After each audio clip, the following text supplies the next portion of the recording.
Grönland ist genauso wie die Färöer Bestandteil des dänischen Königreiches. Und da Dänemark der NATO angehört, wird auch Grönland prinzipiell von der NATO zu verteidigen sein.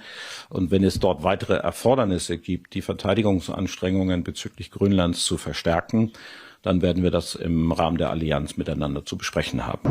We need Greenland from a national security situation. It's so strategic.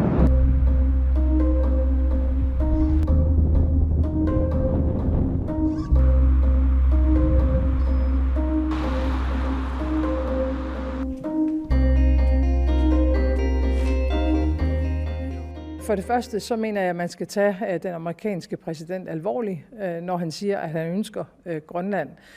Men jeg vil også gøre klart, at hvis USA vælger at angribe et andet NATO-land militært, så hører alting op. Altså inklusiv vores NATO og dermed den sikkerhed, som er blevet tilvejebragt siden afslutningen på 2. verdenskrig.